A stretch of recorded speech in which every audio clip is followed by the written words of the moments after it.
पाखंडी लोग कह रहे हैं कि 22 जनवरी को पत्थर में प्राण डाले जाएंगे, तो क्या अभी तक राम बिना प्राण के थे?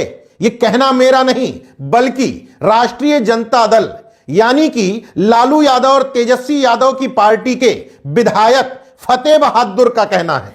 बिहार के जमुई में आरजेडी के एक कार्यकर्ता सम्मेलन में पहुंचे विधायक फतेह बहादुर ने बेहद तार्किक बात कही है। हालांकि गोदी मीडिया की नजर में यह विवादित बयान है, लेकिन अगर तर्क की कसौटी पर कसें तो बात उन्होंने बिल्कुल ठीक कही है कि अगर अब राम में प्राण डाले जा रहे हैं तो अभी तक जितने राम मंदिर देश में बने हैं, क्या उसमें राम बिना प्राण के हैं?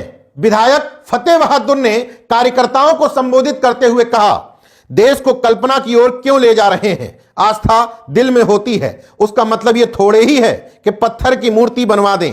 ये सब कह रहे हैं कि 22 तारीख को पत्थर में प्राण डल जाएगा, तो क्या इतने दिनों से राम बिना प्राण के थे? इस बयान को आगे बढ़ाते हुए मोदी सरकार को बेहद तार्किक नसीहत भी दे डाली, जिसका जवाब बीजेपी को भी नहीं सूझ रहा। उन्होंने कहा कि जो लोग पत्थर में प्राण डाल रहे हैं, ऐसे लोगों की एक सूची केंद्र सरकार को बनानी चाहिए और सूची बनाने के बाद केंद्र सरकार प्राण डालने वालों को देश की सीमा पर हर बटालियन के साथ और देश के सभी अस्पतालों में तैनात कर देना चाहिए। इससे यह होगा कि सीमा पर जब जवानों की मौत होगी उसमें यह लोग प्राण डाल देंगे और अस्पताल में भी जिनकी मौत होगी उसमें भी प्राण डाला जा सकेगा। नेशनल जनमत का यहां पर भी एक सवाल है, जो लोग मूर्तियों में प्राण डाल सकते हैं, क्योंकि समारोह का नाम है प्राण प्रतिष्ठा। अगर यह संभव है कि पत्थर की मूर्तियों में प्राण डल सकता है, तो ऐसे महाशक्तिशाली लोगों के सामने जब उनका कोई बेहद अजीज परिजन मां पिता प्राण त्यागते हैं तो उनमें प्राण क्यों नहीं डाल सकते? यही सवाल देश के तार्किक लोग पूछ रहे हैं, तो उनको विवादित बयान, बेतुका बयान, धर्म विरोधी बयान कहने की कोशिश होती है। लेकिन विधायक फतेह बहादुर ने यह तर्कपूर्ण बात करके एक नई बहस को जन्म दे दिया है कि वास्तव में प्राण प्रतिष्ठा जैसी कोई चीज है भी या नहीं। सोशल मीडिया पर भी विज्ञानवादी और तर्कवादी लोग लिख रहे हैं कि प्राण प्रतिष्ठा का मतलब होता है कि जो मूर्तिकार मूर्ति पर चढ़ करके मूर्ति बनाता है, प्राण प्रतिष्ठा वाले दिन से ही वो मूर्तिकार मूर्ति के लिए अछूत साबित हो जाता है और पत्थर की मूर्ति की प्राण प्रतिष्ठा होते ही एक जाति का वर्चस्व धंधा उसी दिन से उस मूर्ति के दम पर शुरू हो जाता है। अब इस बात में कितनी सच्चाई है, अपने दिल पर हाथ रख करके, दिमाग पर जोर डाल करके, गुलामी का पर्दा हटा करके सोचिएगा कि इस बात सही कही जा रही है या गलत।